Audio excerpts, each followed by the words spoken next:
Vietnam is one of US history's most challenging and controversial chapters, comparable in complexity to the subsequent conflicts in Iraq and Afghanistan. Riddled with misconceptions, errors, and grave misjudgments, the Vietnam War became a poignant example of how victory slipped away from America's grasp. Let's explore the potential avenues through which the US could have succeeded in Vietnam. Firstly, it's essential to recognize the historical context of Vietnam. Once a profitable French colony, Vietnam suffered under Japanese invasion during World War II, which aimed to sever the shipment of war materials to China and secure naval bases in the region. The weakened French government yielded to Japan's occupation until the war's end. The Vietnamese people, fueled by their long-standing struggle for independence against French subjugation since the 19th century, gained strength, witnessing the French troops' defeat by the invading Japanese forces. With Japan's withdrawal, Ho Chi Minh saw an opportunity to launch a bid for independence, creating a crisis for France. Vietnam held not only strategic importance for South Asian trade, but also represented a source of exploitable wealth that France desperately needed for post-war recovery. In 1954, US involvement in Vietnam commenced with substantial financial backing for the French efforts in the nation. The US already harbored fears of communism, which Britain exploited to seek intervention in Iran and France to gain American aid in Vietnam.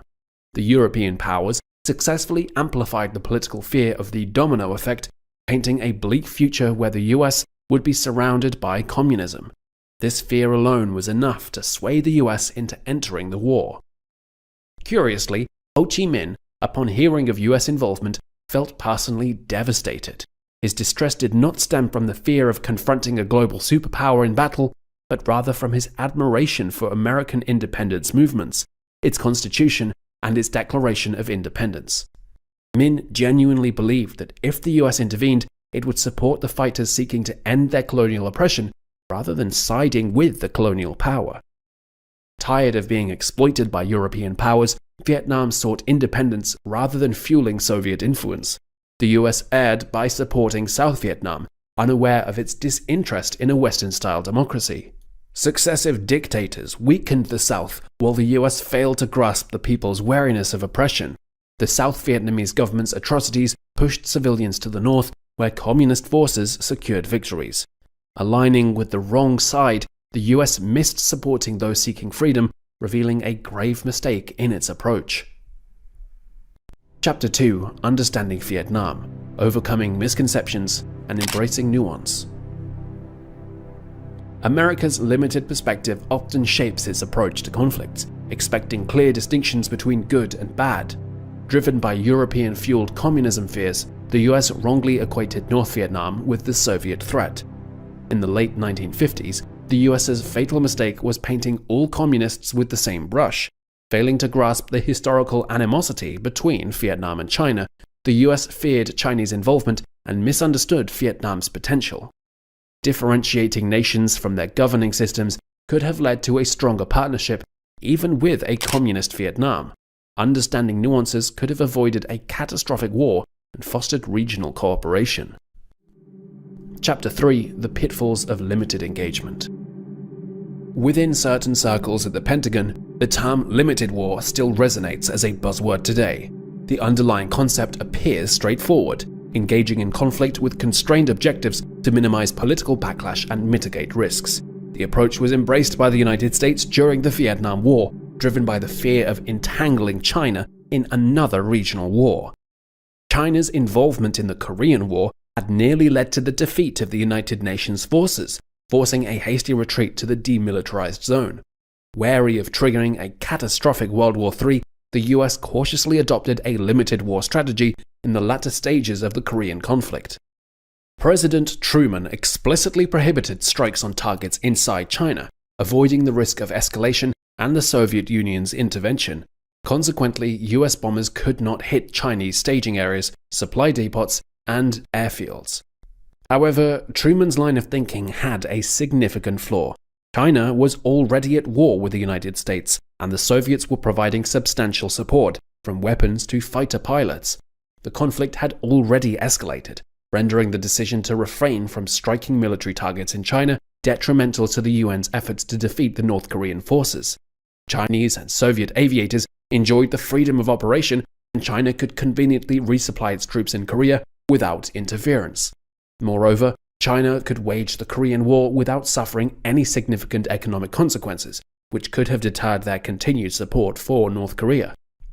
Tragically, the United States repeated this grave mistake in Vietnam, believing it could achieve victory through a limited war approach. With numerous Soviet observers and technical advisors in the north, US politicians imposed restrictions on the military, forbidding strikes on specific targets and limiting attack times. Notably, North Vietnamese air defenses were formidable, causing many US aviators to become prisoners of war. Paradoxically, American pilots were barred from attacking fully operational surface-to-air missile sites due to the fear of hitting Soviet advisors. Timing an attack on a SAM site when it was fully operational was, ironically, the worst possible moment to do so. Additionally, US forces were prohibited from holding territory in North Vietnam, fearing a repetition of China's interference in Korea. The overwhelming strength of American conventional forces could have easily overwhelmed the North Vietnamese, but the crucial task of taking and maintaining control of North Vietnamese territory was essential. Such an accomplishment would have alleviated the pressure on South Vietnam, allowing its government to establish legitimacy with the people. Moreover, holding North Vietnamese territory would have disrupted supply routes and crippled the resources necessary for arming the Viet Cong insurgency in the south. A political victory against North Vietnam required capturing strategic objectives. Germany's surrender in World War II only came with the Soviet entry into Berlin. US bombing campaigns, like Operation Linebacker, succeeded but were abruptly halted to initiate negotiations. North Vietnam took advantage of these breaks to rebuild and prepare for total war. US limited war tactics were futile against North Vietnam's unwavering commitment. North Vietnam aimed for complete victory and reunification, dedicating all its resources to defeat the US.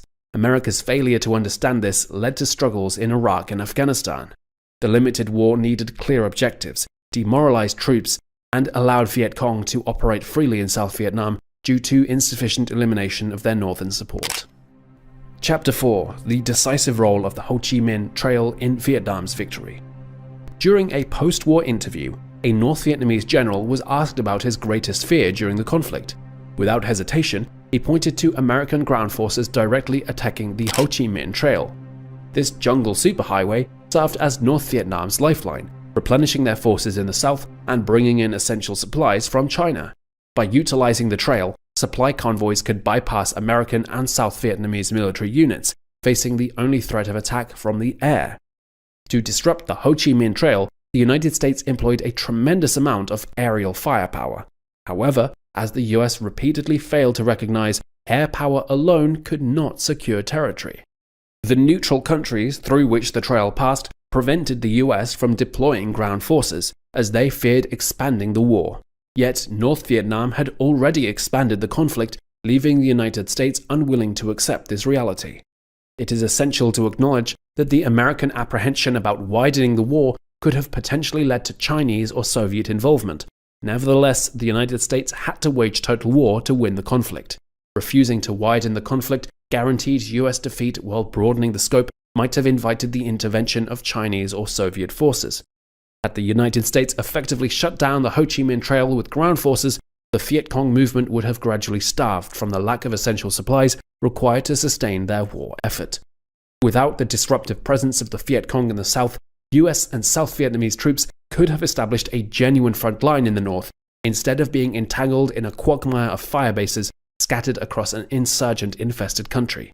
So, could the United States have emerged victorious in Vietnam? Absolutely. Especially if it had not feared a communist Vietnam and refrained from engaging in the conflict in the first place.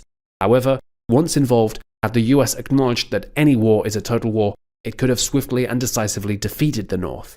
The limited war proved ineffective, as demonstrated by the historical examples of Korea, Vietnam, Iraq, and Afghanistan. If the United States decides to go to war, it must do so to achieve complete victory. Only then can a conflict be resolved as quickly and humanely as possible. Exaggerated fears of Chinese and Soviet involvement in Southeast Asia make it unlikely for the Soviets to start a world war over one territory. China's involvement is improbable if total war is applied in Korea. Don't forget to subscribe to our channel and press the bell icon. Thank you for watching. We hope you found this content informative and engaging. Stay tuned till the next video.